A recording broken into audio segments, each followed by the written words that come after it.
Nicholas Harley Shinn was an 18-year-old from Ripley, West Virginia. He had an older brother and was named after his aunt. During the day of June 25th, 2003, Nicholas was at an apartment hanging out with friends, although he had had a run-in with a guy there a couple years before. The group said Nicholas walked off. He was never seen again. I'm Ed Densel, and this is Unfound.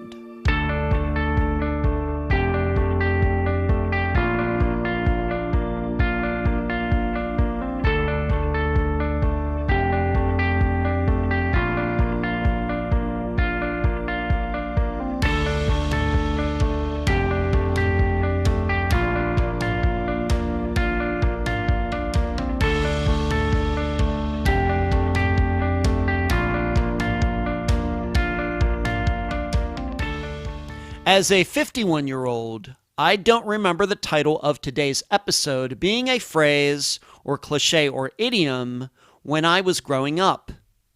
In fact, I don't even remember it being a popular saying until the 21st century. People now say it for all sorts of reasons, but the most frequent use seems to be when somebody gets asked about a current romantic relationship. And Sir Ben Kingsley used it to comedic effect in Iron Man 3. Whoever says this two-word phrase is essentially saying, I really don't have time to explain. And even if I did, you wouldn't understand anyway. There also tends to be a sense of, I don't want to tell you because I know you'll judge me thing going on with the saying as well. The English language, due to its design, tends to lend itself very well to being able to explain something with very few words. I bring this up because with the disappearance of Nicholas Shinn, although the facts are not numerous, they could lend themselves to a variety of interpretations, making the analysis, well, it's complicated. And now a summary of the case. This is brought to you by my friend Megan Lyonez's website, charleyproject.org. Nicholas Shinn, for only being 18, was a family guy. He was close to his mother and other family members.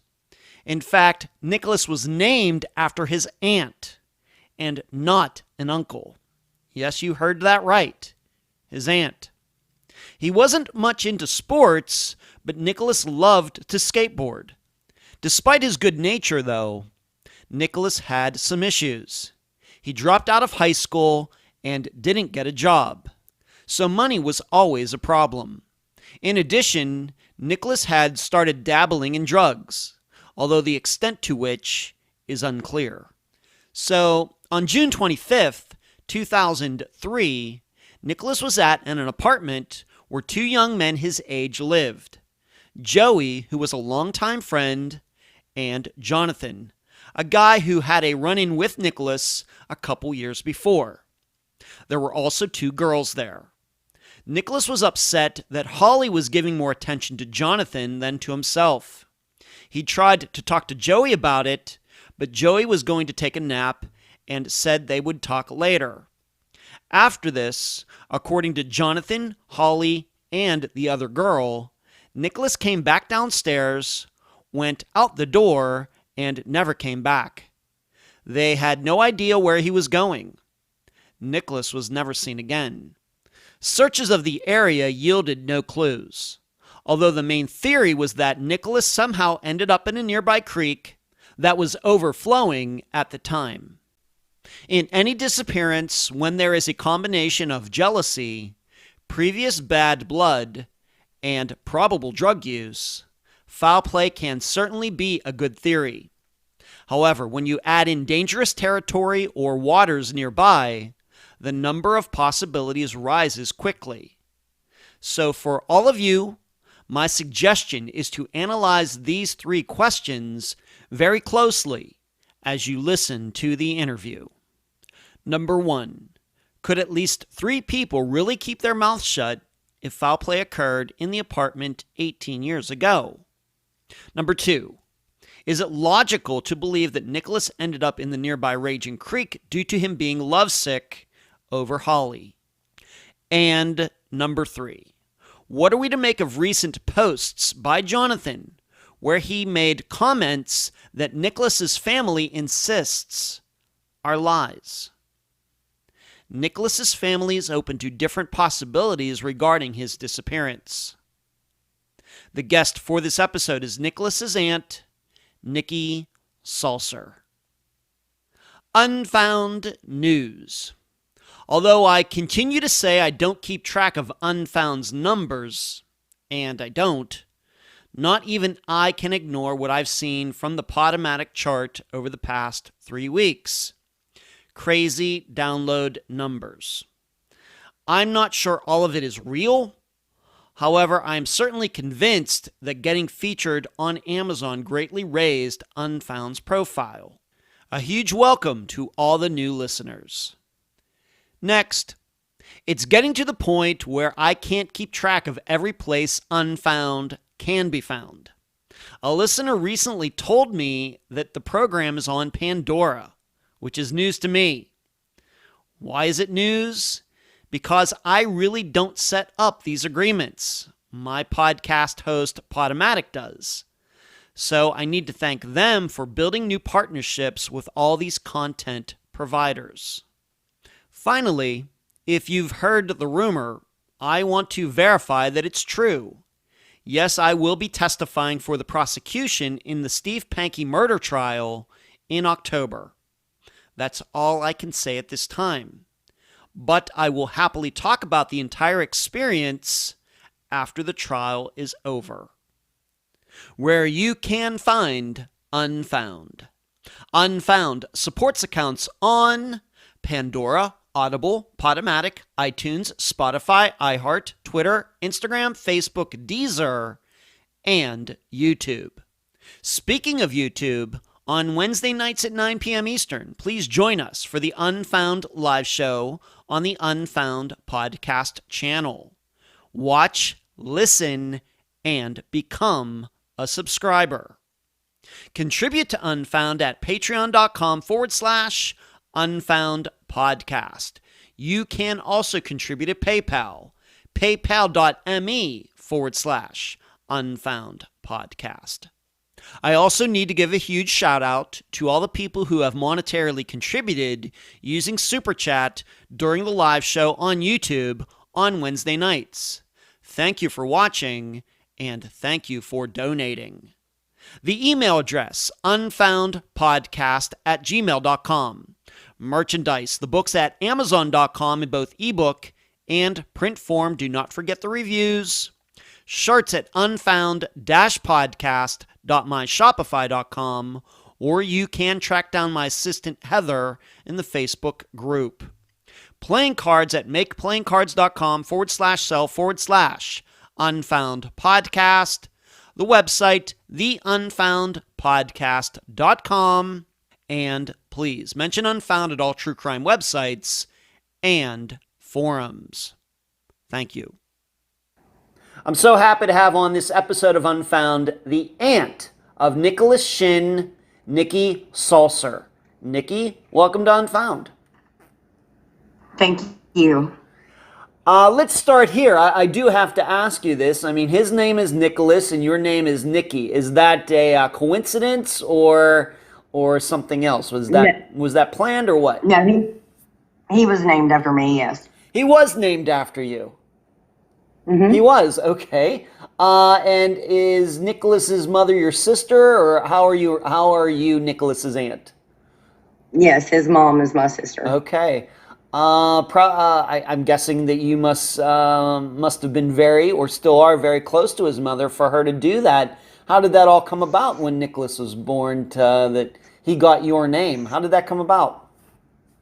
Well, we are close, but I mean, it was, I think, mostly because when I was 10 months old, our mother passed away. And then when I was 3.5, I was adopted. But our families were intertwined, so I always knew my real family, you know. Mm-hmm. So I think it was something along that, you know, those lines. Yeah. All right. And so you had a special place in your, in Nicholas's mother. What is her name, by the way? Anita. Anita. And so you and Anita were very close, and that's how she decided, you know, you're very special to her, and she gave her son the name Nicholas. Yes. Wow. You must have been very proud to be a part of that. I was. Must have been very giddy, or knowing that, Yeah. you know, naming a child is a big deal. So that's very special for her to do that. Okay. So in your family, of course, Anita, like you said, is your sister. Nicholas is her son. What can you say a little bit about Nicholas? Does he have other siblings? Let's talk a little bit about that. Yes, he has a brother named Jeremy. Okay. And that's it? No sisters? That's it. No. Okay. All right, so Anita just has 2 children. Yes. Okay. All right. And I should ask, Anita, your older sister, younger sister? She's the oldest of the 5 of us, and I'm the baby. Okay. And then she, of course, has 2 kids, Nicholas and Jeremy. And we're going to be talking a little bit about Jeremy later in this episode, in this interview. So let's just talk a little bit about Nicholas himself. Of course, this disappearance is 18 years old now, but what do you remember about him? How much interaction did you have with him? Let's, you know, going back to him, you know, being, you know, 10 years old into his teenage years. What are some things that, you know, jump out at you about Nicholas? Well, Nick, he was probably around 11, 12 when he started. He would come to my house on the weekends, every weekend after school on Friday night, and I would take him back home on Sundays. Mm-hmm. And so he was there till he was like, that went on until he was like 14. Uh-huh. And, you know, then he became a teenager, you know, and started doing teenage boy things. Yeah. So he wanted to hang out with his buddies on the weekends, so he was silly aunt, but, you know. Right. Do you have children, Nikki? Yes, I do. Okay, and how did I guess they were there when Nicholas would come over to your place? How did your children and Nicholas all get along? Oh, they got along fine. It was just like, you know, he was always there, you know. Mm-hmm. Were your children around his age? Of course, he was only 18 when he went missing, but were your children around his age? My son is 4.5 years younger than him, and my daughter was, goodness. That's all right. Let's see. To help you out, Nicholas would be 36 now. How old is she now? Well, she's 24, so. Okay, so she's quite a bit younger. Mm-hmm. Okay. All right. So you had a son that was 4.5 years older, and then a daughter that was way younger than Nicholas. Okay, yeah. So he would come over, you'd hang out. Was he into sport? My son was 4 years younger. Yeah, 4 years younger. Okay, 4 years younger. Okay, I'm sorry. That's all right.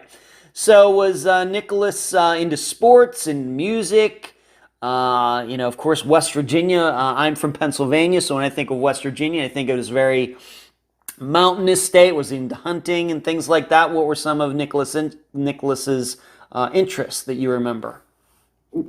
Nick's big interest, I mean, he liked listening to music, of course, but his biggest interest when he was younger was skateboarding. Skateboarding? Mm-hmm. Okay. All right. That's not something I ever get into. Of course, when I think of skateboarding, I think of people, guys and women, getting injuries, breaking bones. How good of a skateboarder was he? Oh, he was no Tony Hawk, but, you know. He was way more balanced than I was. So. Okay. He was okay at it. Okay. All right. So he was into skateboarding. Did he participate in any sports or anything like that? Or was it? No. Okay. That was it. All right. And what about school? Of course, we have to remember he was just 18. Was he still in high school when he went missing, or maybe did he drop out of high school, or what was his status at that time? He had dropped out by then. Had he? Okay. Why do you think that was? Nick was always, a sensitive kind of kid, not like whiny sense, but, he always worried that people didn't like him, or, that he wasn't measuring up, and even though he didn't need to worry about that, but he just didn't get along well in school. Okay. What kind of, I'm guessing he had other friends who were skateboarders. What do you remember about the friends that he had? Once again, going back to this time, I realized you were not his mother, but maybe running into him once in a while. His friends, as a teenager, hanging out. A lot of friends. Was he like an extrovert, introvert? He had quite a few friends, yeah. I really didn't have a whole lot of dealings with them unless they popped in, when they were out running around.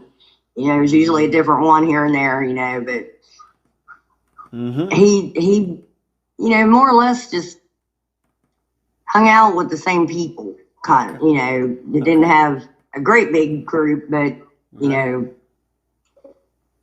Okay. He'd always mention the same names and stuff. Okay, and one of those guys is Joey, a guy that we're going to be talking about here. Yes. Eventually, he's one of Nicholas's friends. In fact, you still have contact with Joey, and of course, we're going to talk about that. Nicholas have any problems with the law or anything like that? Well, he had gotten in trouble for truancy. For not going to school. But that was really the only problem that he'd had that I can recall. Okay. And what about his home life? The way you understand it, once again, Anita, his mother, is your sister, close with his family. Was he, I don't know, was he a mama's boy, or was he more independent? How would you typify his status in his family with his mother and other people? He was more independent, did his own little thing, And as he got an older teenager, he did his own thing more and more. Okay. Did he have any jobs? Did he, being that he dropped out of school, what was he doing to pass the time? That I'm not exactly sure of, but no, he never had any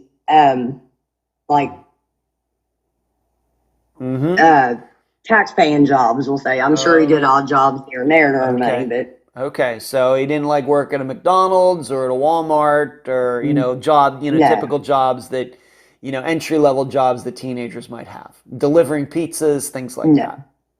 Okay. No. All right, so that's a little bit about Nicholas. How about, of course, we're going to be talking about one young woman in particular. We're only going to use her first name. But what about women relationships? What can you say about that? Well, there was a girl he had dated from about the time he was 15 till shortly before he went missing, I believe. And she was a little bit older than him. I think she was like close to 3 years older than him, or right at 3 years older than him. Okay. And I'm not sure why they ever broke up or whatever, but he was with her for a good while. And then the other girl that we're going to talk about was somebody that, he'd started hanging out with in just the short time before, I'm assuming, because that's the first time I saw her. Okay. All right. And around this time, let's just say, of course, we know that he disappeared during the summer of 2003, but, maybe during that year, let's just go back to the beginning of 2003, January. How often would you say that you personally would run into him or talk to him, or maybe you're talking to his mother and the topic of Nicholas would come up? How often would you say those types of things would happen during those first 6 months of 2003? Well, at this point, he's 18. He turned 18 in February. Mm-hmm. So, feeling a little bit of the wild oats, and I'm not exactly sure the time frame, but he had went to Florida with some friends for a couple weeks or so, and then they'd come back, and I'd see him I'm not sure exactly a time, but he'd pop in and out, Okay. And of course, whenever I talked to his mom, she'd tell me what he was doing, or if he was there when we were talking or stuff like that. But okay. He kind of, was a little less around me. Yeah. Around that time. He's 18. He's doing his own thing. It's nothing personal against you or anything. The 18-year-olds have their own things to do.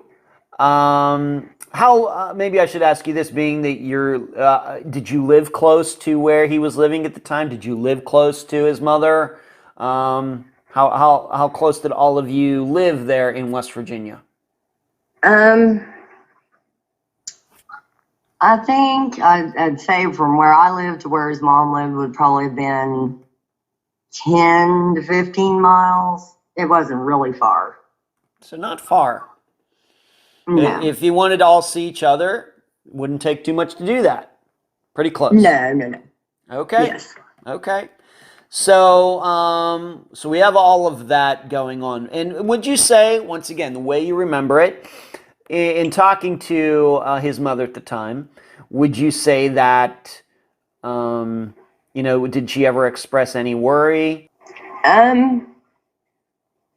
Not any huge worries or anything, just, the typical teenager, pushing boundaries,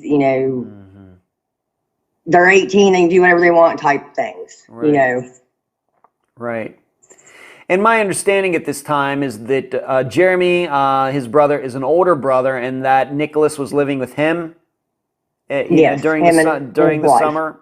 Jeremy and his wife at the time of that summer of 2003. So it's not like Nicholas is living at home where his mother would maybe see him almost every day. Okay.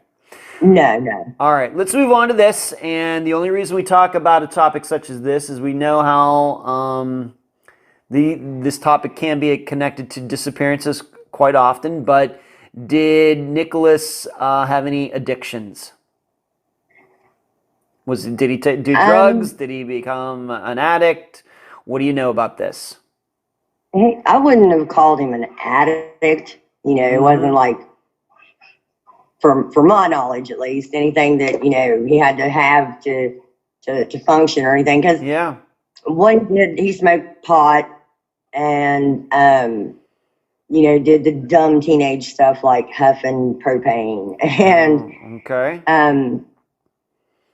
taken, I guess if you take enough cold medicine, it's supposed to be like an acid trip, so they do that, and stuff like that. There was no hardcore stuff. Okay, like not downgraded at all. But all right, heroin. What about methamphetamine? I started thinking about cold medicine, and I know that can be an ingredient in crystal meth. Anything like that? Once again, to your knowledge. No, this was like cough syrup type. Okay. Medicine. Okay. All right. So he dabbled in a little bit of that, but in your opinion, was not a huge issue? No. Okay. All right. So you had that going on. Let's move into this other issue. And you talked about this other relationship that he had, but there was a young woman. I hesitate to call her a girl, but a young woman that her first name is Holly, that he was interested in. What do you know about their interaction, in the days or weeks before he went missing? Because she will play a role here in a moment. But what is your understanding regarding that 18 years later? Well, as far as I knew, they never dated. Okay, but they ran around a lot because he brought her to my house 2 or 3 times. Okay. In like a couple months before this all happened. But they never dated, but he had a crush on her. Okay, so He had a thing for her, but maybe she didn't have a thing for him. Maybe. Maybe. Okay. But Nick was one of those kids too that wouldn't have come right out and said anything. You know, he was real shy when it came to that. Okay. What did you think of her? Nice girl? I thought she was, yes. Okay. All right. I mean, she even started calling me Aunt Nikki too, so. Oh, did she? All right. Well, that's kind of nice. All right. And one more issue, and we're going to talk about this because this guy was in close proximity to where Nicholas was when he went missing. There's a guy named Jonathan. We're not going to use his last name, but let's just say that his last name would be easy to find if people look. You told me that there was this guy, Jonathan, who he and Nicholas had some sort of beef. I don't know what year it was or what month it was or how long before the disappearance occurred, but what can you say about this? Is this something that maybe goes back to when Nicholas was still in school? What do you know about it? Yes. Yes, they were like 14 is what I was told. I mean, This isn't anything Nick ever told me. Okay. But his brother told me that they had a problem and gotten into it and argued, and they just really didn't like each other.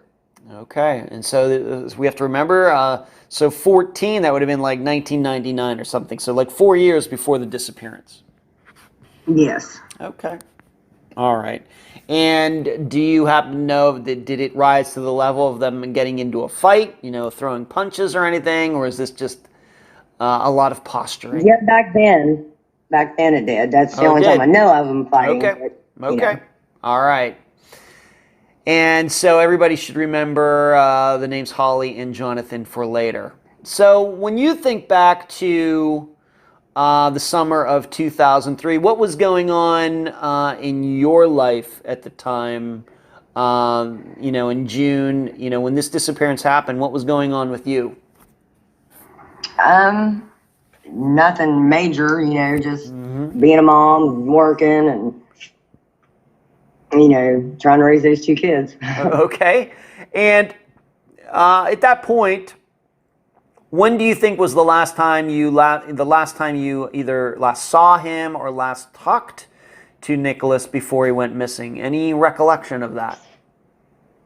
It would have been probably at the most a month, but more like maybe 3 weeks before then. Okay, did you see him or just talk to him like on the phone or something? I'd seen him. You saw him?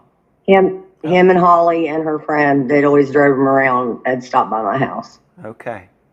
All right. So, and anything that you in your interaction, that last interaction that you had with him, thought, Nicholas isn't acting like himself, he looks worried, he looks stressed out, he looks this way, he looks that way. Anything that might, you look back now and say, well, that's kind of weird. Anything like that? No. I mean, he was just his goofy self. Okay. All right. Now, I do have to ask you this, though, before we get to that day of the disappearance, that I have read, and I might even have it in my notes, that it was known maybe that Nicholas once in a while would kind of just quote-unquote disappear for a few days at a time. Is that true? Or is that news to you? Is that how you remember him? Anybody ever say anything like that to you? Where, he would just be out of contact with the people who cared about him most for days at a time? Well, yeah. I mean, he would go and stay at his friend's house, and then a night or two, and then he'd resurface, and then he'd take off and go hang out with this one, Okay. But nothing once again, the way you remembered, anything that ever got anybody worried? No. No. Okay. And what kind of area? Of course, we're going to mention the town right now, Ripley, West Virginia. I've been to West Virginia many times. I don't think that I've been to Ripley. I've been to Charleston. When I drive back to Pennsylvania to see my dad, I go through West Virginia and pay a couple tolls in that state.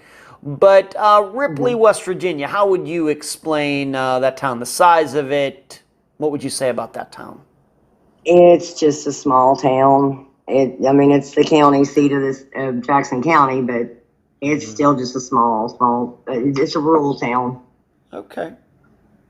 All right. I mean, no mall, no anything like that. No, and in fact, this is going to be a topic that it didn't even have a Walmart at the time of Nicholas's disappearance, did it? It Didn't, but it did. It did. Oh, it did. Okay. It did, but it wasn't a super center, so then they built the super center. Okay, they still built the super center, and that's going to be a part of our discussion later. Okay, so these are some of the things that were going on with Nicholas. Being that you said he went to Florida, but he didn't have a job, do you know where he was getting his money? Where, was he mooching off people? No. Any ideas regarding that? I have no idea where he was getting it. It was him and a bunch of his friends, a few of his friends, and they went down there. One of their friends had moved down there, so they went and stayed with them. Okay. All right. So we just don't know about that. But I never knew Nick to be out there thieving and breaking into anything or anything like that. Nothing. Okay. So that was what was going on with Nicholas, to the best of our knowledge, back in the year of 2003. Sounds pretty common. Of course, we're maybe going to worry about some of the drug issues that we talked about, but we've certainly talked about worse stuff than that on this program. So just a lot of normal teenage stuff, and so that was what was going on with him. So we move up to that day of his disappearance, and the accepted day all these years later is June 15th, 2003, and we realized that you were not at the house when all of this happened, but what is your best understanding about how, where Nicholas started that day? How did he end up at this house? Whose house is it? Who was there? All of that stuff. Why don't we cover that before we get into, what has been said about him actually going missing? How did he end up at the house? Where was he, etc.? I'm not sure how he ended up over there, but he was friends with Joey, and Joey lived there with Jonathan at the apartment. All right. So when you say Jonathan, this is the guy that Nicholas had a beef with 4 years before that. Yes. Okay. And Joey, though, is a good friend of Nicholas. Yes. All right. So we have Joey, who's a really good friend of Nicholas, and then we have this Jonathan guy who, by our best accounts, maybe they had resolved their differences by that time, but not as close to Nicholas as Joey was. No. All right. But those two are living together. All right. Right. All right, and the listeners should know that I will be doing an accompanying YouTube video showing you where this house is and the surrounding area and some of the points that we'll be talking about as we go through this. So, to your knowledge, did Nicholas go over there often? I'm guessing, that Joey was there. If they hung out, sure, but Jonathan's there. Maybe that might turn Nicholas off. What do you know about how often he would go over there to hang out and do whatever? I guess it was frequent then. Mm-hmm. I mean, I didn't know anything about Jonathan, or that Joey and him lived there until Nick went missing. Okay. All right. And so Nicholas is over there. Do you think that he spent the previous night there? Did he get right over there? I know we've talked about this before. Is it even clear how he got over there that day, 18 years later? Through hearsay, my niece had an apartment there, and her older sister has said that she took him over there, but she's never told me where from or why or whatever, but it wasn't far from Jeremy's house. He could have walked there. All right. Well, that's maybe possible too. But somehow, one way or the other, he ends up at this house where Joey and Jonathan are roommates, And who else, to your knowledge, was at the house that day on June 15th, 2003, besides Joey and Jonathan? Well, from what I was told 18 years ago, it was Joey, Jonathan, Nicholas, Harley, and her friend. All right, Always drove her. so this is the Harley that Nicholas had a crush on. Yes. All right, and is it true that maybe Harley and Jonathan had a thing going on? Yes, they were dating. Okay, and then Harley is there with another one of her friends, so a female friend? Yes. All right, so we got three guys, two girls, so a total of 5 as far as we can tell in this house on that day.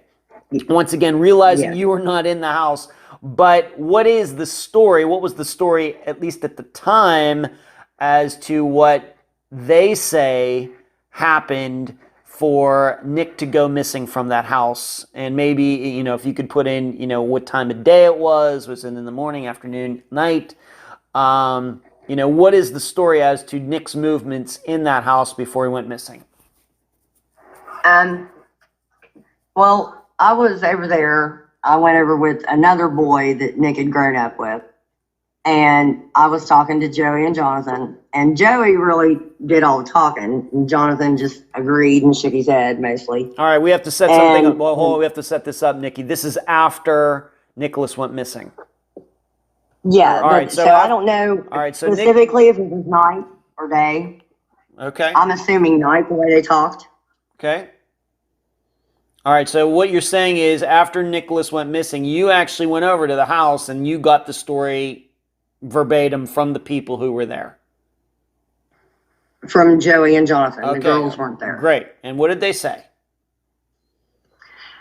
Joey told me that he had come up to Joey's room because he wanted to talk to Joey because he was, you know, had the crush on Holly, and it upset him that she was dating Jonathan. They were sitting on the couch together. And Joey was tired or something, and he said, "Can we just talk about this later, Nick?" And Nick said yes. And then he walked back downstairs, and then Joey was told, because he was upstairs and the rest of them were downstairs, that Nick walked out the back door and no one saw him again. Okay, and so being downstairs, of course, then we have Jonathan, we have Holly, and we have this other girl. Do you know this girl's name? Once again, just her first name to make this a little easier. Do you know the name of this other girl? I'm pretty sure, through looking back through my messages, it was Bree. Bree. All right. So Jonathan, Holly, and Bree are downstairs. Joey's upstairs, maybe going to take a nap or something. And what these other 3 say is that Nick came downstairs, went out the door, and that was that. Yeah. Okay. Did they, have they ever said to you or anybody else where they thought Nick was going? No. Okay. Don't know if he was headed home. Don't know if he was just, you know, going for a walk. Nothing like that. We just don't know. They just said he walked out and left. Yeah, Jonathan, you know, in later stories has said that he heard the door slam and they never saw him again. Okay. But so the 3 are just saying, yeah, he came downstairs. Did they say, well, did he say something to him like, I'm out of here, or I'll catch you guys later, or I'll be back in an hour? Any words exchanged, anything like that? Did they say anything like that? No. All right. And okay. All right. And you, once again, you were over there, Jonathan. You looked Jonathan right in the eye 18 years ago, and being that Joey was not the witness, but Jonathan is, that's what he said. Yes. Okay.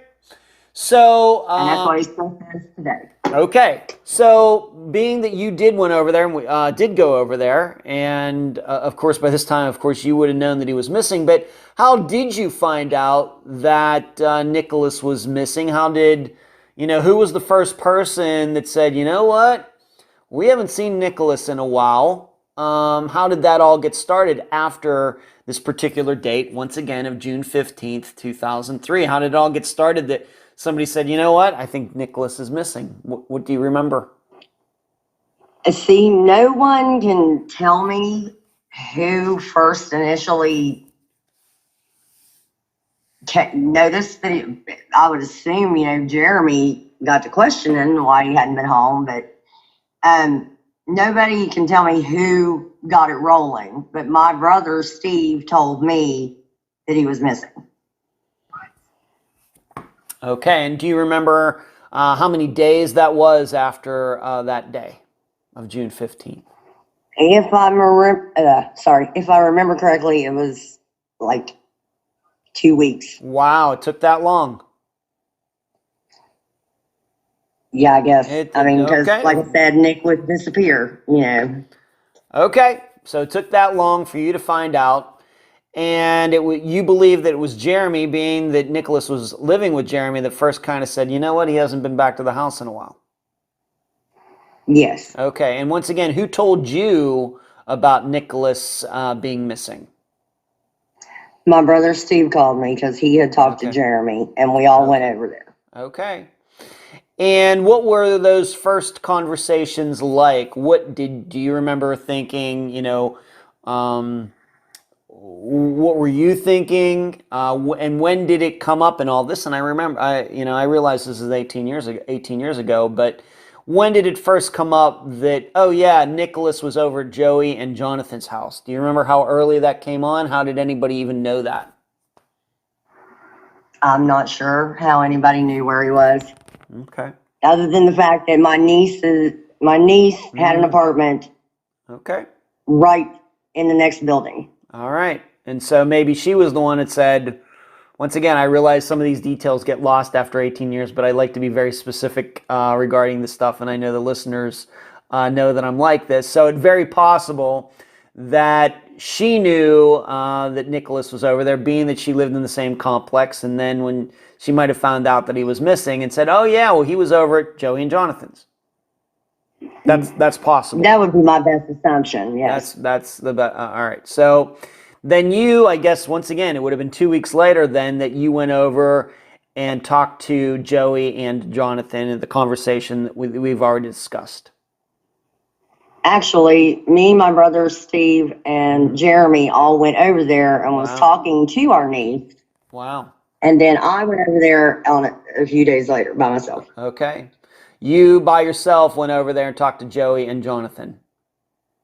Yes. Okay. Well, me and another boy that knew them. Okay. In your opinion, when you started talking to them, did they know already that Nicholas was missing? The way you remember it? I just didn't get a really good feeling. I mean, we don't want to. I don't want to talk about feelings. I just want to ask you, when you were talking to them, do you think that they realized that Nicholas was missing? There was a shirt hanging on the wall that said it was in memory of him until he comes back. When you showed up there. But they knew he was missing. All right. Yes. So that certainly would be a sign that they knew he was missing if they had a shirt up and I guess wrote marker on it or something? No, it was just hanging on the wall. And was it Nicholas's shirt? I'm not sure. I mean, It was just a t-shirt. Okay. Huh. Did it have anything written on it? How did you know that it was dedicated to Nicholas, who was missing? How did you know that? Because Jonathan told me. Oh, that's what he said. Okay. That's his exact words. All right. At the time, once again, in that conversation, did they have any opinion on what could have happened? Being that they were the last people to encounter him and see him, did they have any opinion on what could have happened to Nick when you talked to them over 2 weeks later? No. It was just, he went out the door and they had no clue. All right. They didn't have any theories, didn't offer up their own opinion. Well, the biggest theory was maybe he went back down to visit the same friends in Florida that they had went and seen, that him and his friends had went and seen before. Okay. But that didn't happen. Okay. So we're already a couple weeks into this, and so it took a while for anybody to really realize that Nicholas was missing, and 2 weeks is a long time in a disappearance. So that is unfortunate. Who was the person who filed the missing persons report? Do you know? I have no idea. Okay, well, somebody did. And who is responsible? Does Ripley have a police department, or is it the sheriff's office? Who is now responsible for Nick's disappearance? Originally, it was the city. Okay. But I also know that the sheriff's office was listed as a contact number. Okay. In the news write-up. Yeah. And I think it's still with the city now. Okay. Because it's still an open case, of course. Okay. So once again, going back to 2003, people finally realized Nick was missing. I'm guessing this is, did he have a cell phone? No. No. All right. And so besides Nick being missing, did he have any ID, wallet, anything like that? Are those things also missing with him? He never had an ID. Never did. Okay. All right. So once it was discovered that he's missing, you go speak to his friends. We now know the story. He was there, and allegedly he walked off. Any searches done in that area, and how many people were involved? What can you talk about that? And then we'll talk a little bit more about, let's just talk about when the first search or searches were done.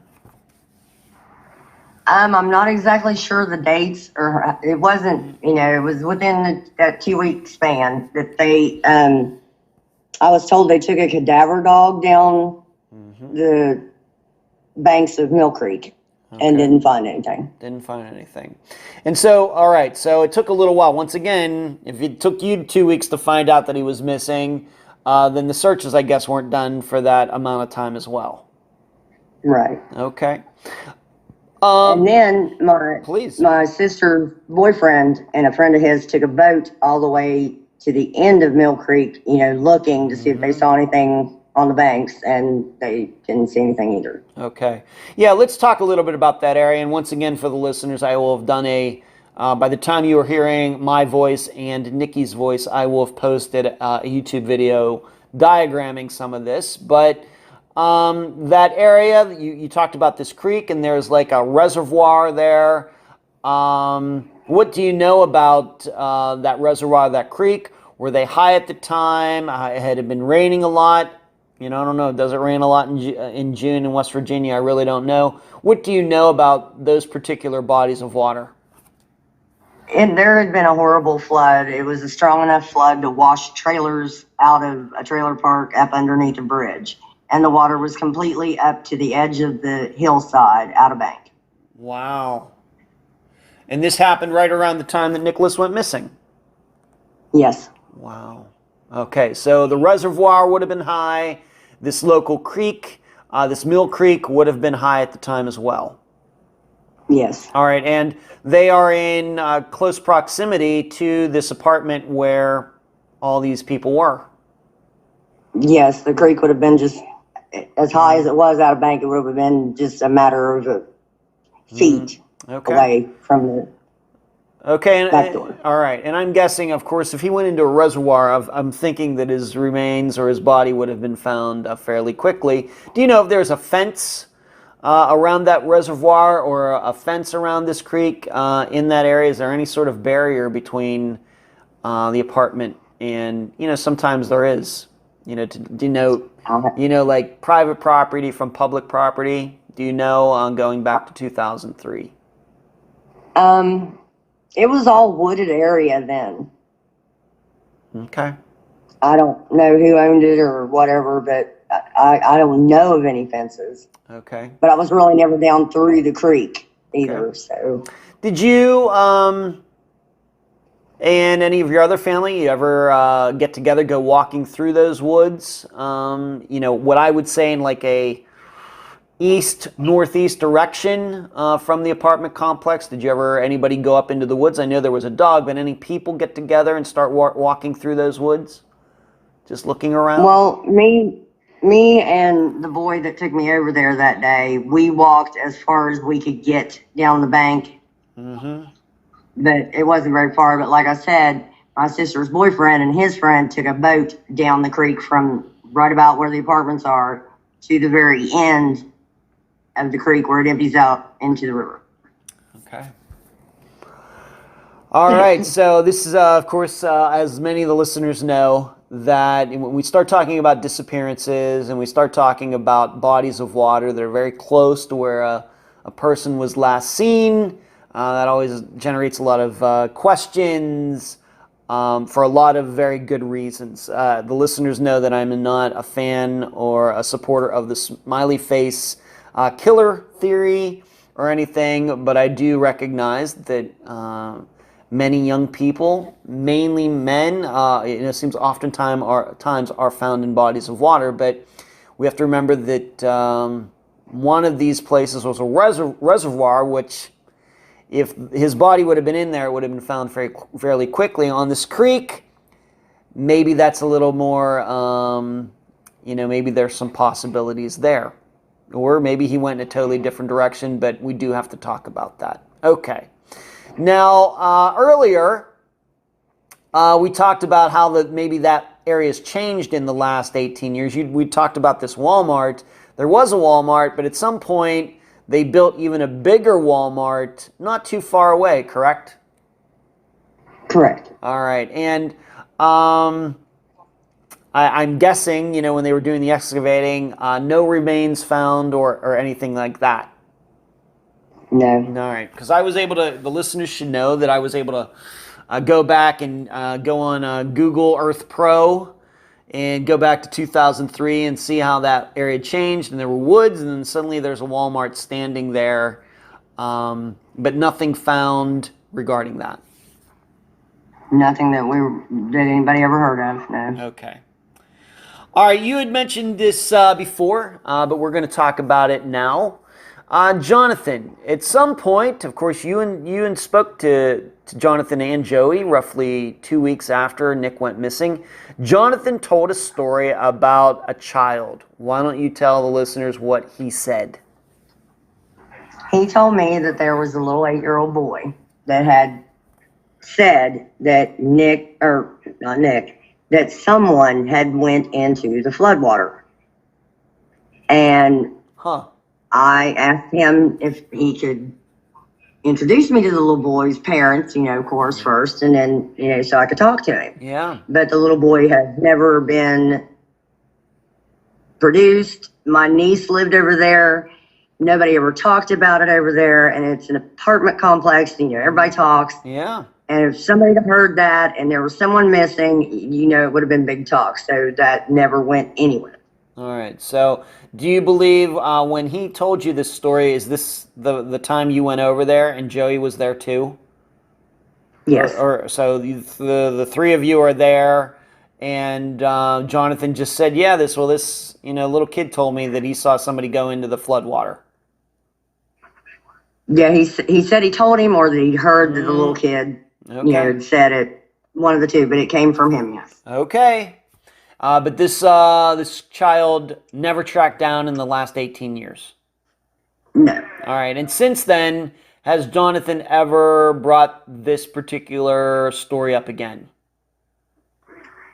To your knowledge? Recently, yeah. Recently. And we'll talk about things that have gone on recently. All right, so this child could be telling the truth, but it would be nice if you would have been able to track this child down, right? Well, recently it was just a someone too. Yeah. Okay. Do you know? All right. Did you tell the police about Jonathan's statement? Do you know if an investigator, police officer, went door to door in that complex looking for this child? Do you know if that ever happened? I do not know if they did, but yes, I told them. Okay. When Jonathan said that, do you get the feeling that Joey knew this story as well, or do you think it was news to Joey as well? Well, he didn't say anything. He didn't vouch for the story or anything like that, so I can't say for certain yes or no, but okay. Okay. With him not vouching or saying anything, it kind of made me think that maybe that was first he was hearing. Okay. So this is Jonathan's story exclusively? Yes. Okay. What about Holly and this friend of hers, Bree? Do you know, have you ever spoken to them about Nicholas's disappearance? Has anybody in a position of authority, like an investigator, ever spoken to them regarding Nicholas's disappearance? What have they said? I don't know if any authority has spoke to him or not, but I was at my niece's house on one of the many occasions that I went over to just, so everybody knew I was still looking during that summer. And it was right at the beginning of when we found out Nick was missing. And Holly and Bree had pulled in front of the apartment. And I seen her and I said, "Hey, Holly, it's me, Nikki. I want to talk to you." And she took off running around the apartment into the back door. I've never spoke to her. Okay. All right. And it should be known that Holly is still alive 18 years later, but you've had no conversations with her in the last 18 years. No. All right. Do you know of anybody else in your family? Jeremy, of course, Nicholas's brother, Anita, Nicholas's mother. Have they ever attempted to talk to her? Has she ever reached out to them? Do you have knowledge of any of that? No, not that I know of. Okay. Do you happen to know if Holly and Jonathan continued to be an item after that? I just have, explicitly, did they get married, or was this just a short-term fling? Do we know anything about that? It was nothing that carried on in the future, no. Okay, so she if had an opportunity, maybe if that's not what happened in the house, maybe she would then have an opportunity to change that story. But to your knowledge, she never has. No. Okay. Not that I know of. Okay. Now let's move on to this. Being that we have spoken about Jonathan, we've spoken about Joey, and in 2003 terms, over the past 18 years, how much interaction have you had with either of them, specifically regarding Nick's disappearance? Being, that Joey was friends with him, Joey check in once in a while if there's any news. But over the last 18 years, how much interaction have you personally had with Joey and Jonathan? Okay. It would have been 10 or 12 years ago in that time frame that she had put a discussion up on topics about Nick. And, people were commenting, right, all kinds of stuff. But Joey and Jonathan's names kept getting mentioned.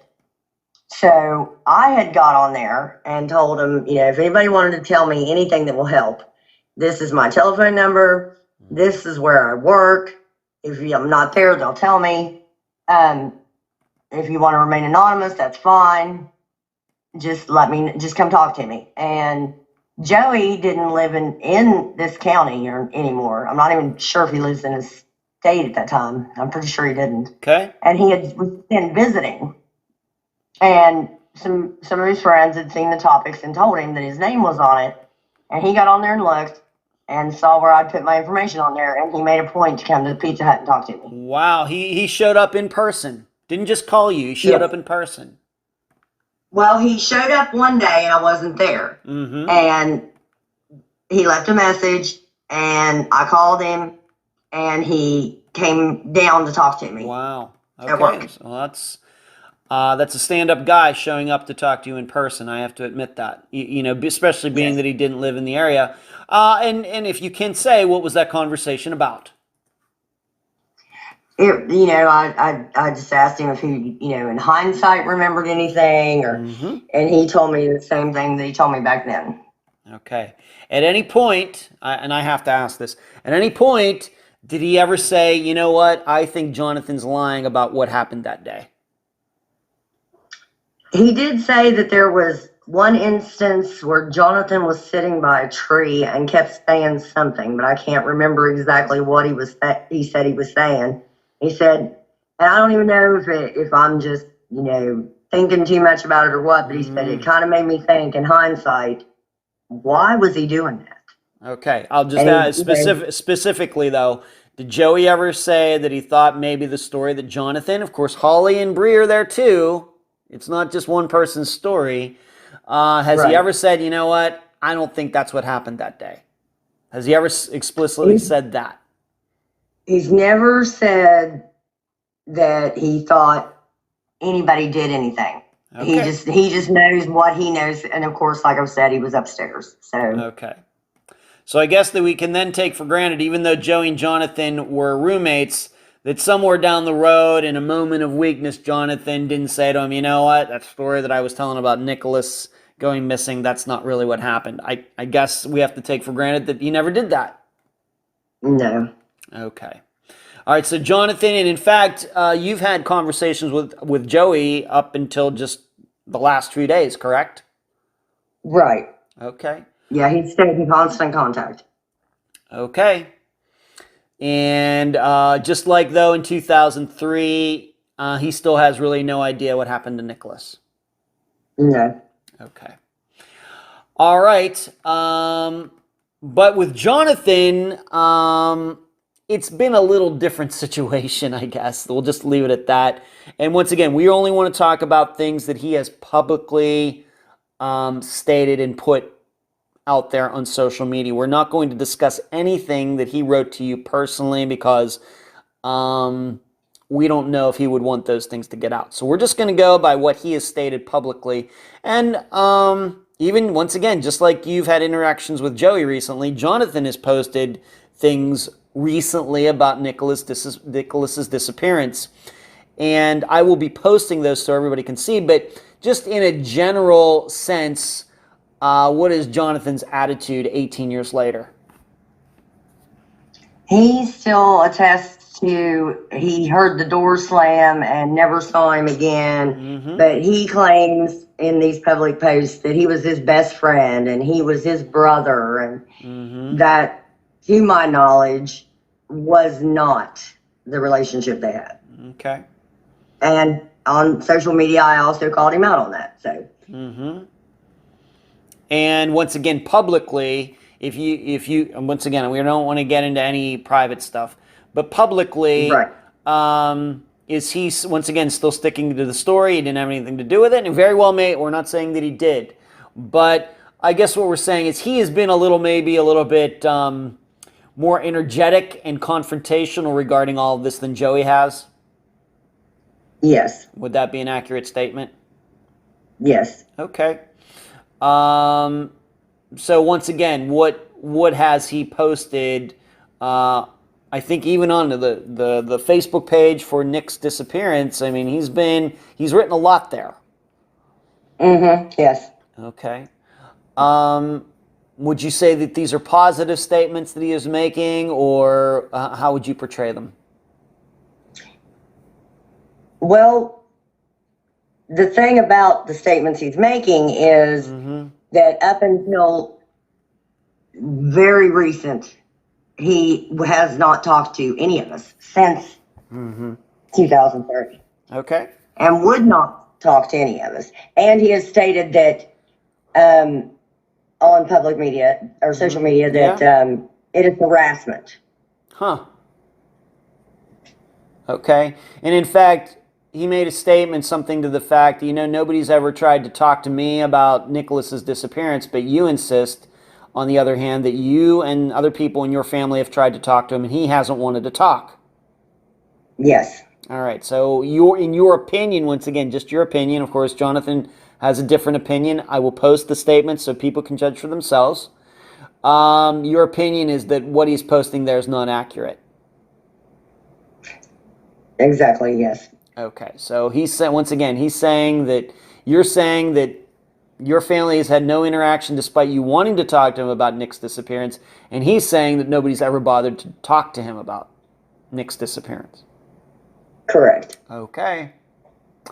All right, and I will just post all of that. All of you now listening, you'll be able to find that on in the Facebook group, on Facebook, the Facebook page. I will also be posting his comments, if he doesn't delete them before I get to them, on the website, the unfoundpodcast.com. I'll get my assistant Natasha to post them there on the page for Nick's disappearance. All right. So, and that's all we're going to do to talk about Jonathan. Once again, we're not using his last name, but I know people will be able to track that down. You've mentioned to me a little bit of help that you've had from a woman named Heather. Why don't we talk about her a little bit? What kind of help has she given you over the years? She's put Nick's story on other missing person sites. She's also helped me trying to get him on NAMUS, the website, and try to match him with unidentified bodies on there. And she also got me in contact with some people that were doing a I don't know what you call it. I'm pretty sure there was a new bill going into act at the Capitol, and they were having, people that had missing persons in their family, their pictures, and, getting their names out. And it was actually the first time Nick was on the news. Wow. And when did that happen? Oh, goodness. That was, I want to say 3 years ago. All right, so fairly recently. Yeah. Okay. How do you think that she became to get involved in this? Why did she take an interest in Nick's case? What drew her attention to it? She knew Nick when he was younger. Oh, did she? Okay. Yeah, I think that she said that some young relative of hers and Nick, when they were like middle school age or something like that, were dating, and he would call the house, and there were times that she'd answered the phone, and she said she's an advocate for missing people, and she always posting and getting the word out and stuff about different disappearances and stuff. Okay. All right. And she knew Nick many years ago. She gets in contact with you. And has she continued to work with you on this? Yes. Okay. Yes. Okay, great. Okay, so it's good to have somebody like that, coming on board regarding this. How much, maybe I should ask you this. When he went missing, did it get a lot of local attention in the news? No. It didn't? No, there was one small article in the newspaper one time. Okay. But then all of a sudden... that can be found on the next page also. Okay. But then here, like you said, within the last few years, Heather's helped change that. Yes. Okay. Now you should know, the listeners should know, that being that we did talk about this creek, we talked about a body of water, there was some unidentified remains that were found now down near the city of Charleston, which I guess if you follow the bodies, the streams and creeks and rivers of West Virginia, from Ripley, West Virginia to Charleston, you can get there. You can get to Charleston from Ripley on the waterways. When did you find out about these unidentified remains? Do you know if they've ever been tested against Nick's DNA? How did you first hear about them? Actually, Joey had come across the, had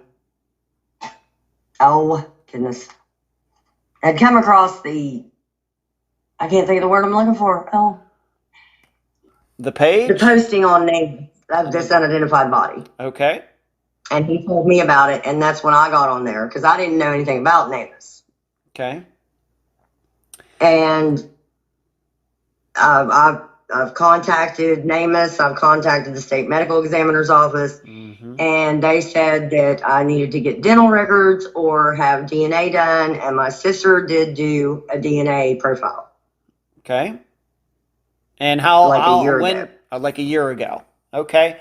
When were you first alerted to these? When did Joey first come across those and let you know about them? About 4 years ago. All right, so it's been 4 years. Okay. Okay, and I will go through that maybe with the listeners afterwards a little more in depth regarding this. But to your knowledge, does the time frame, in your opinion, kind of fit? Yes, it was a month later It was a that month the body later was found. that the remains were found. A month after Nick went missing. I do know that there's been a description of like what the remains, the clothes that were on the remains. Do you think they go along with the clothes that Nick could have been wearing? The clothes that were on the remains really, no. I mean, they don't make good sense because it sounded like the person had on everything they owned, and everything Nick owned was still at Jeremy's. Okay. But I don't know. But the body, the weight, the height, the age, that all sounds familiar. Sounds familiar. The clothes is the only thing that's weird. The clothes, though, not so much. Yeah. Yeah, and in fact, I think, although I don't have it in front of me, I think it said that the remains had 2 mismatching socks. Yes. Okay. Which that would have been right. I mean, Nick never really cared about. So that is something maybe that Nick would have done. Yes. Okay. All right, and I will link to that, listeners. Once they hear our voices, I will have linked to that page on the NAMUS site, and they can judge it for themselves. All right, so maybe as there is a possibility he walked off for some reason, ended up in this creek that was overflowing. He gets taken downstream, and one way or the other into a river that then runs down to the Charleston area. However, the listeners will see that Charleston is not right down the street from Ripley. No. So it, but once again, the listeners are going to, decide for themselves. I guess what's most important about this is that the remains were found 18 years ago. They haven't been put with anybody. So somebody's missing out there, and it's somebody's remains. If it's not Nick's, it's somebody else's. So maybe just drawing attention to it. And if it's not Nick, maybe that'll help somebody else find out, their missing loved one, who it is. They can get a resolution. Because the remains are still in the state medical examiner's office, is what I was told by the lady in the office. Okay. And you should know, as we found out, unfortunately, on Unfound, that DNA testing takes a lot longer than you'd think. It's not like the TV shows where they get it in hours.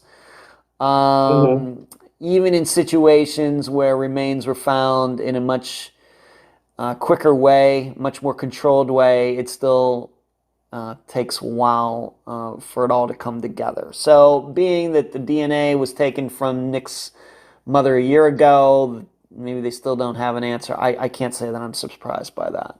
So that's... Well, the only thing they're saying, the last thing my sister said she was told was that they have to have DNA from his father. Well, his father's gone. And his father's family's in North Carolina. And I don't know what all's going on with that. But could they not get DNA from Jeremy? They don't have the same father. Oh, they don't. Okay. No. All right. So maybe there is some sort of complication there. Is there not anything left of Nick's anywhere? Of course, it's been, once again, 18 years, that might have had his DNA on it? Nothing like that? The only thing I knew of was that shirt that I talked to you about being on that wall over there, because I made them give it to me. And it did look like it had vomit on it. But unfortunately, I had a house fire. Oh, my. And when I first got the shirt, I asked the police officer that was in charge of it in the sheriff's department if they wanted the shirt, because I immediately put it in a Ziploc baggie, didn't let nobody touch it, and because it would have already been contaminated, period, anyway, from them having it there. But they didn't want it either, so, I kept it all these years, and then the fire got it. Oh, my. What about the items that would have been at Jeremy's house? He did not save those? I'm not sure what happened to all that stuff. I'm sure he didn't throw it out, but he's moved numerous times since then, so... Yeah. Because there might have been, if you had a brush, a comb, hair can be a good source of DNA as long as you get the root of it. Right. But we don't know if anything like that was saved. Oh, and another thing about that I found out through all this, Yeah. and I didn't realize they did this, was that after so many years, a dentist's office will purge your file. So, it'd be a good thing to maybe have dental records, somewhere other than the dentist's office for other people. Yep, that makes sense. Dentist is, if somebody doesn't come back after so many years, they're not going to just let the file sit there. Of course, these days, everything's electronic. Maybe back in the early 2000s, I'm not so sure, but... well, at least not here they were. Yeah, okay. So right down to the police report was digital and... Okay. So, how did you, of course, you are the guest for this episode. Jeremy isn't. Nicholas's mother, Anita, isn't. How did you become like the point person for all of this, Nikki? It's just, I mean, I don't know that I became that. It's just, I'm so adamant. I just want to find him so bad. Mm-hmm. One way or the other. Even if he did just up and disappear and doesn't want to talk to us, I just want to know he's okay. Yeah. And it just eats at me. Right. And you've told me that his mother still, of course, takes this very hard for her to talk about it. Yeah. And I mean, I just try to protect her, as best I can. I mean, I will tell her about the podcast, but I didn't want to tell her beforehand and, Okay. All right. And what overall would you say your assessment of Nick's disappearance? How hard has it been on the family as a whole? How much does his name come up? Other than talking about his disappearance and anything that's going on. I mean, when you have family get-togethers, how often does his name come up? It comes up all the time. I mean, especially between me and my sister and me and Jeremy, and there's pictures of him and it's hard. Yeah. It's the not knowing. Right. And you sit and you worry that, is he okay? Is he gone? If he's not gone, is he hurt somewhere? There's just so many what ifs. When you've talked to Joey, being that it sounds to me, once again, neither of us are there, but it sounds to me like the way it has been portrayed is that Nick wanted to talk to Joey about something, that was important. And, when Joey said, well, you know what, we can talk about this later, I'm going to take a nap. It's, you get that feeling that, Nick, needed somebody to talk to. And when his friend didn't want to talk to him, he decided to storm off or something. That happens. Is that a sense you get, when you were told about this 18 years ago or what? Yeah, I mean, I could see Nick getting, his feelings hurt and, but also Joey has talked to me about that, and he's like, he would give anything to change, well, almost anything, of course not, children or anything, but he'd give it almost anything to change that moment. Yeah, to just taking a few moments, well, hey, Nick, what do you want to talk about? Right. Right. Okay. I do know, but I'm going to ask you anyway. What is the Facebook page that is set up for Nicholas's disappearance? Why don't we talk about that right now? It's called Justice for Nick Shinn on Facebook. Okay. And this is the place where Jonathan has written those posts that we talked about? Yes. All right, it is. So people can go there to find it for themselves, but I will also be copying those statements, some of the most recent ones. Once again, they are public, and posting them in our own page, our own group, and on the website so people can judge it for themselves. And I just want everybody to remember is that Jonathan was not alone. There are other people, this Bree, this Holly, who were also there, and they have seemingly stuck to the same story that Jonathan's. I know there's going to be, suspicious of him, but I think if you're going to be suspicious of him, then you have to be suspicious of all of them. All right, let's not just single him out. Everybody's going to come to their own conclusions, but it seems to me that this is not a single story, this is a group story. All right, this is a group story, even though it's Jonathan is one who seems to be the leader for that story. These other people have never come forward to say, no, Jonathan is lying. And so I want everybody to remember that. Nikki, any final words before we complete this interview? Just, if anybody that hears this has any information that they want to tell me, whether they think it's nothing or if they think it's huge, I don't care. I'm on the Justice for Nick Shinn site. You'll see my name on there. Send me a message, and I'll be willing to talk to anyone. Okay. And Nikki, we've been talking about Nick's disappearance for a while now, going back to August of 2021. In fact, we did this interview on September 17th of 2021. But as I tell all the guests, I want to continue to be a resource for you. Anything comes up, anything you need an opinion on, you need somebody to talk to about something that's going on regarding, somebody that's posted something, whether it's Joey, Jonathan, Jeremy, anybody else. You need somebody's opinion on it. I'm your guy, and any conversations we have, of course, will be confidential. Okay? I want to do anything I can for you after this episode comes out.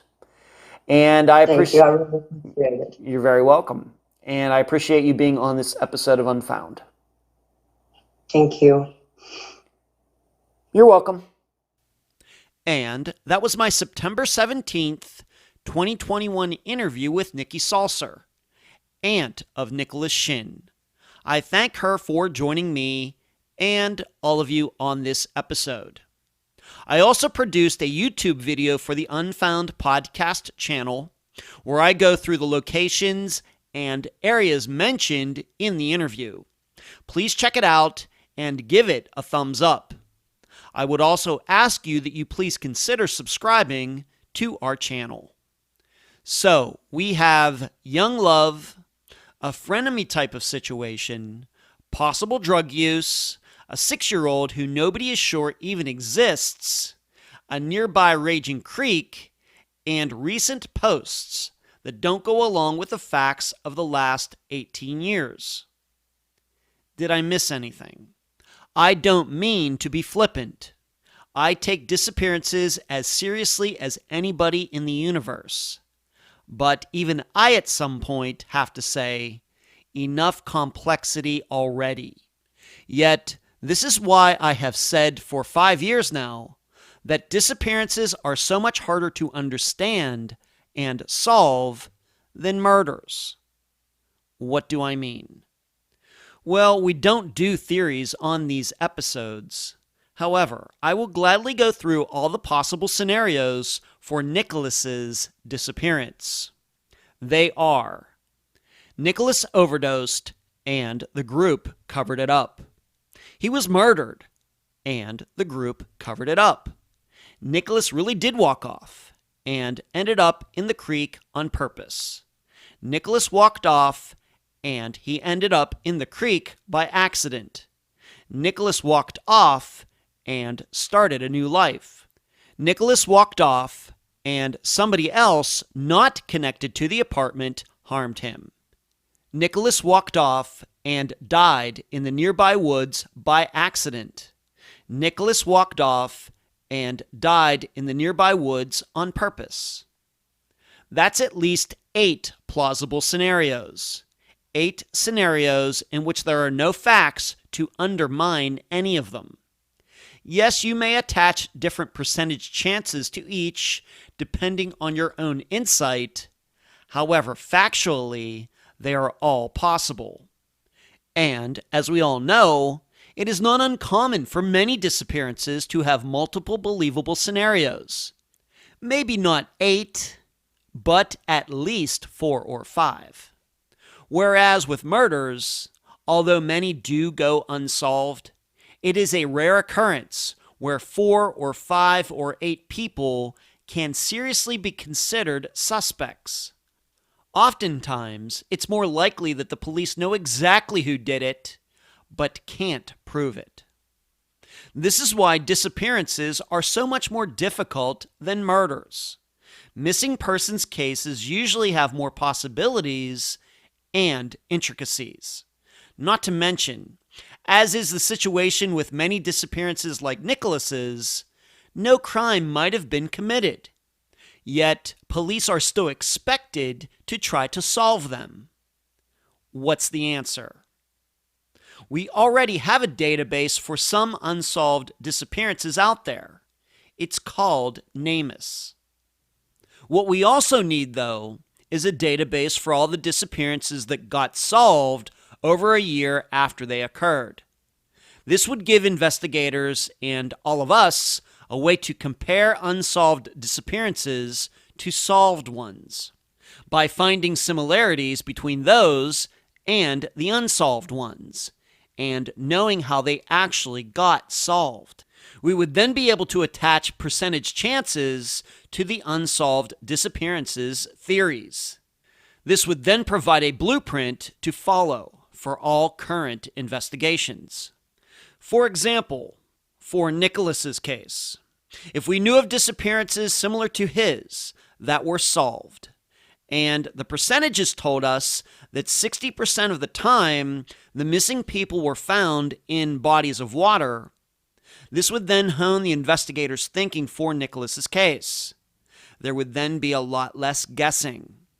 Most importantly, there would then be rational reasons, scientific reasons, to search the entire downstream area again and again.